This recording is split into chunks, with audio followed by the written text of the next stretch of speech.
Hello students, कक्षा 11 अर्थशास्त्र first में अध्याय 5 में केंद्रीय प्रवृत्ति की माप, जो अध्याय 5 है आपका केंद्रीय प्रवृत्ति की माप, ये चल रहा था। तो इसके 3 क्वेश्चन हो गए थे। तो आज इसका चौथा क्वेश्चन शुरू होगा। ये है, यदि नीचे दिए गए आंकड़ों का समांतर माध्य 28 है तो क खंड है इसका लुप्त आवर्ती का पता करें और ख खंड श्रृंखला की माध्यिका ज्ञात करें। तो देखिए, इसमें पहले लिखा हुआ है, पंक्तियों में लिखा हुआ है। पहली पंक्ति में प्रति खुदरा दुकान लाभ रुपयों में, और वो 0 से 10, 10 से 20, 20 से 30 वर्गांतर में दिए हैं, वर्गांतर दे रखे हैं, वर्ग है। और दूसरी पंक्ति में खुदरा दुकानों की संख्या दी गई है। तो जो आपके लाभ रुपए में दुकानों को दे रखा, प्रति खुदरा दुकान लाभ रुपए में दे रखा है, तो वो तो हो गया वर्गांतर। तो हमने ऐसे नीचे को कॉलम में ये वर्गांतर लिख लिए हैं। और जो आपके खुदरा दुकानों की संख्या दे रखी है वो आवर्ती, तो हमने आवर्ती लिखी, वो आवर्ती हो जाएगी। और अब इसका हमें जो है, क्योंकि इसको हमने लुप्त आवर्ती जो है ए मान ली, हमें ज्ञात करनी है। और समांतर माध्य इसका दिया हुआ है, तो समांतर माध्य सूत्र लगेगा। और मैंने सूत्र आपको लिखवाए थे, याद कर लिए होंगे कि जब बारंबारता दी हुई हो या आवर्ती या बारंबारता दी हुई हो, तो इसका सूत्र होता है समांतर माध्य बराबर सिग्मा एफ एक्स बटे सिग्मा एफ। तो हमें एफ एक्स की आवश्यकता पड़ेगी। तो एक्स का मतलब हम एक्स ले लेंगे इनका मध्य मूल्य, यानी कि ये हो जाएगी मध्य मूल्य, मध्य मूल्य या मान, मध्य मूल्य एक्स, मिड वैल्यू जो होती है। एक तो इसका कॉलम बना लेंगे हम, और ये होगा आपका, लेकिन कैसे लिखेंगे एक्स, इनका मध्य मूल्य हो जाएगा। जैसे 0 10 है तो 0 और 10 को जोड़ेंगे और इसका आधा कर देंगे, तो 0 और 10, 10 का आधा 5 हो जाएगा ये। फिर 20 और 10 को जोड़ेंगे, इनका आधा कर देंगे, तो 20 10 30, तो ये 15 आ जाएगा। इसी प्रकार 30 और 20 50, और 50 के आधे 25। इसी प्रकार 30 और 40 70, 70 के आधे 35। फिर 40 और 50 90, 90 के आधे 45। फिर 50 और 60 110, 110 के आधे 55। तो ये हो गया आपका x, मध्य मूल्य x। अब हमें चाहिए एफ एक्स। तो अब एफ एक्स कहां से आएगा, एफ और एक्स की गुणा कर लेंगे।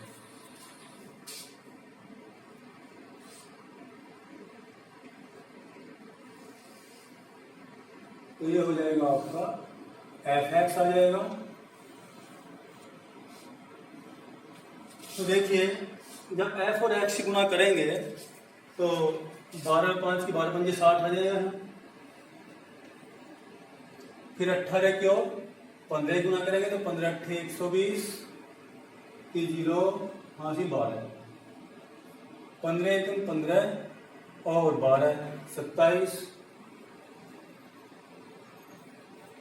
तो 270 आ जाएगा। फिर 25 की और 27 की गुणा कर लेंगे तो 25 7 175 का 5 का 17, 25 दूनी 50 और 17 67। फिर 35 की और 1 की गुणा करेंगे तो 35 है।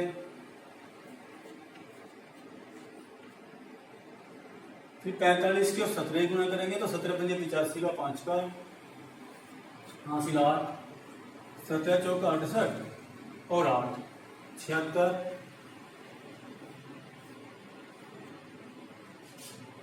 फिर 6 की और 55 गुणा तो 6 पंजे 30 की 0 हासिल 3, 6 पंजे 30 और 3 33। तो यह आ गया आपका एफ एक्स। और हमें क्योंकि सिग्मा एफ एक्स बटे सिग्मा एफ चाहिए तो इनका योग करेंगे। अब यहां पर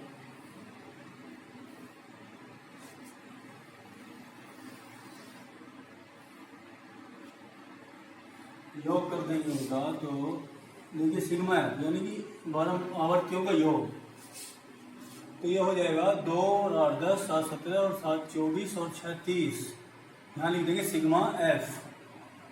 योग सिग्मा मैंने जैसे बताया था आपको योग को प्रदर्शित करता है। तो सिग्मा एफ हो जाएगा आपका 2 और 8 10 7 17 24 और 6 30 की 0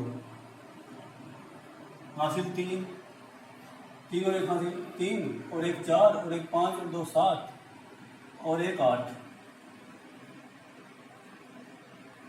तो ये आ गया आपका 80। अब हम एफ एक्स का योग करेंगे 80 और प्लस ए रह गया तो 80 प्लस ए। अब हम सिग्मा एफ एक्स करेंगे, इनका योग करेंगे।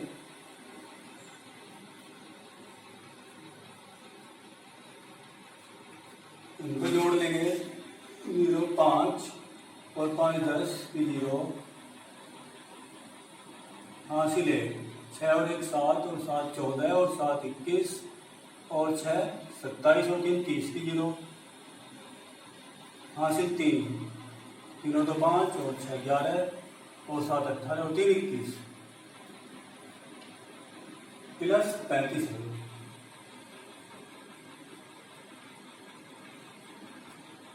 तो ये आया आपका सिग्मा एफ एक्स। अब देखिए हमारे पास सूत्र है इसका समांतर माध्य बराबर। समांतर माध्य बराबर होता है आपका, क्योंकि समांतर माध्य बराबर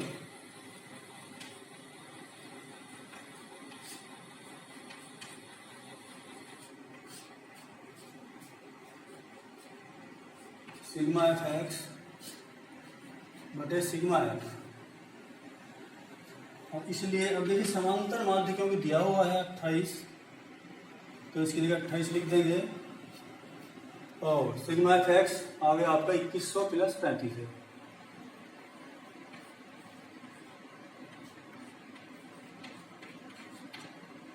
और सिग्मा एफ ये आया आपका 80 प्लस है।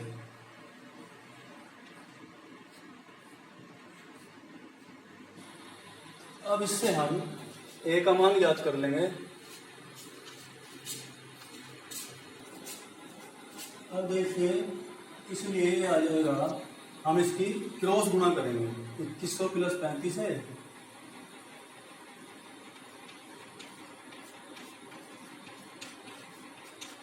बराबर 28 की ओर 80 प्लस 1 की हो जाएगी गुणा 28 और गुणा 80 प्लस 1।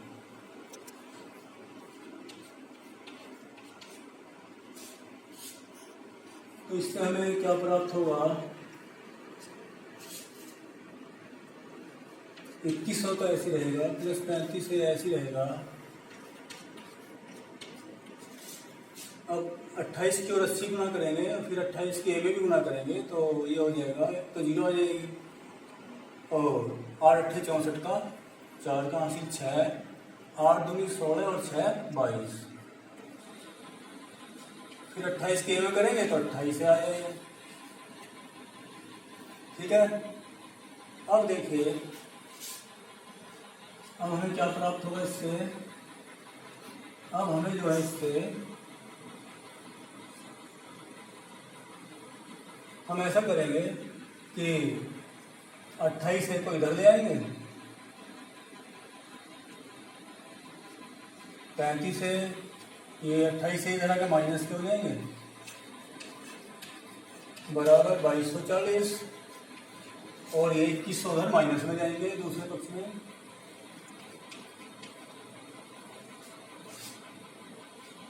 अब हमें इससे प्राप्त हुआ, क्या प्राप्त होगा इससे, 35 में से 28 से 7 है और ये आ जाएगा आपका 2240 में 2100 घटाएंगे तो ये आ जाएगा 140। तो इसलिए का मान आ गया हमारा 140/7।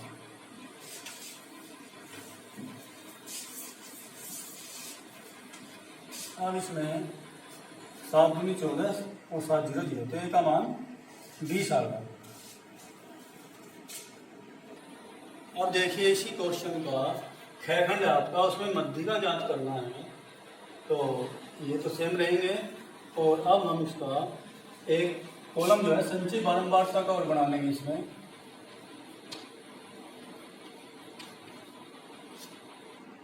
संचयी बारंबारता,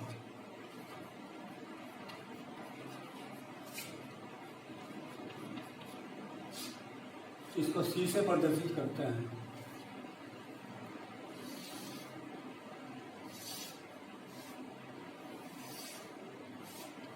और इसमें देखिए संचय बारंबारता कैसे ज्ञात करते हैं। जैसे कि आपको पहले बताया था एक बार कि ये जो पहली आवृत्ति है तो ऐसी आ जाएगी, 12 ही रहेगा ये तो। फिर हम 12 को 18 में जोड़ेंगे, 18 और 12 हो जाएंगे 30। फिर 30 में 27 जोड़ेंगे तो ये हो जाएगा 57। फिर 57 में 20 जोड़ेंगे तो हो जाएगा 77।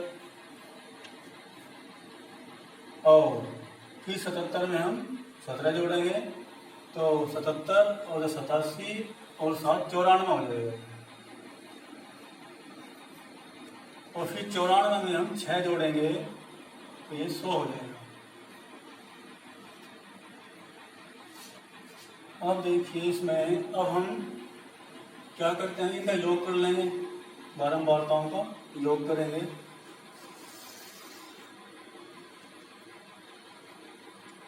तो ये हो जाएगा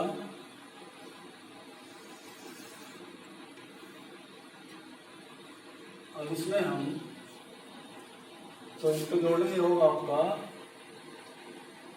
n, कैपिटल N से प्रदर्शित करते हैं और सिग्मा एफ से भी करते हैं इसको। तो ये हो जाएगा आपका 2 और 8 10 7 17 और 7 24 और 6 30, 30 की 0 हासिल 3, 3 और 1 4 और 1 5 और 2 7 और 2 9 और 1 10। तो ये आ गया इनका योग आपका 100। और इसकी जांच भी कर सकते हैं कि हम सही कर रहे हैं या गलत। देखिए जो लास्ट वाली संचयी बारंबारता है वो इसके बारंबारताओं के योग के बराबर होती है, जो लास्ट वाली है संचयी। अब देखें यहाँ पर, यहाँ हम n/2 का मान निकाल लेंगे। n का मान 100 है तो 100/2 और यह आया 50। अब हम 50 को देखेंगे कि किसके अंतर्गत है, संचय बारंबारता में किसके अंतर्गत है। तो ये 30 से अधिक है तो ये 57 के अंतर्गत आता है। 50 जो है हमारा 57 के अंतर्गत आता है। तो इसका मतलब ये हुआ कि हमारा जो मध्य का वर्ग है 20 से 30 होगा। 57 की सीध में जो है ये तो लिखेंगे, इसलिए मध्य का वर्ग, इसलिए मध्य का वर्ग 20 से 30 होगा।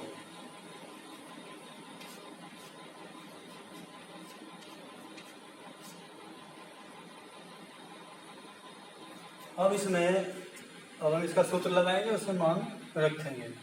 देखिए सूत्र है आपका मध्य का बराबर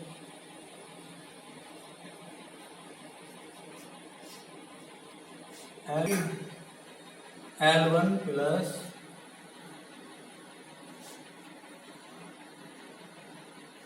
n/2 माइनस c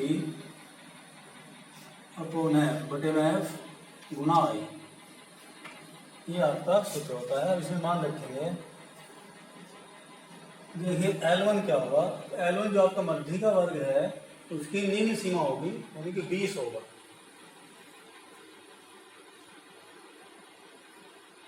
तो यहाँ 20 रख देंगे और इसके बाद n/2, n/2 कितना आपका 50, तो इसकी जगह 50 लिख देंगे माइनस c। अब c देखिए क्या है आपका, तो c होता है मध्य का वर्ग है, उसकी सीध में देखिए उससे मध्य वर्ग से पहले वर्ग की संचय बारंबारता होती है c। ये होता है c, c हो गया 30। अब आता है आपका f क्या होगा, जो मध्य का वर्ग के सामने की आवृत्ति है वो f होती है, ये f होती है आपकी। अब इनके मान रख देंगे तो सी हुआ आपका 30 और बटे में एफ हुआ आपका कितना है 27 गुना आई कितना, आई का मतलब है वर्ग अंतराल। देखिए इनमें 10-10 का वर्ग अंतराल, 10-10 का अंतर है, 10 से 20 में से 10 के 10, 30 में से 20 के 10, 40 तो 10 आई की जगह आ जाएगा 10, ये होता है वर्ग अंतराल, यहाँ लिख देंगे 10। 20 प्लस 50 में से 30 घटाएंगे 20 बचे और 20 बटे 27 गुणा 10, अभी आ जाएगा आपका 20 प्लस 20 ढाई 200 बटे 27। और हम क्या करेंगे 200 को 27 से भाग दे देंगे,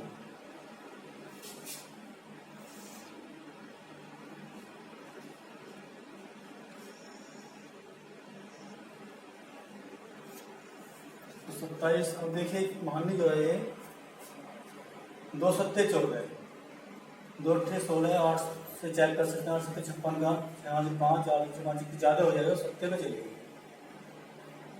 7 सत्ते 49 का 9 5 4 7 दूनी 14 4 18। अब 10 में से 9 गया 1, 9 में से 8 गया 1।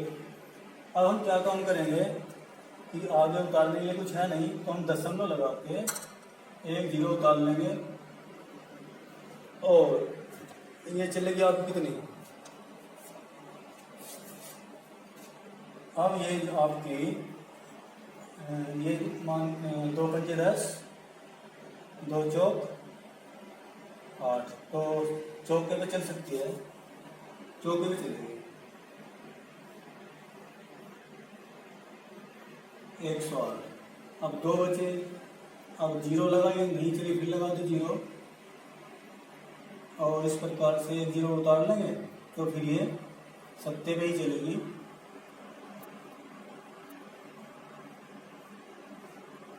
तो हम क्या करेंगे कि सत्ते पे चली तो इस 7 को छोड़ देंगे और क्योंकि 5 से बड़ा है 7 पे छोड़ देंगे, इसके यहाँ 0 है इसका 1 कर देंगे तो ये हो जाएगा आपका 20 प्लस 7.41।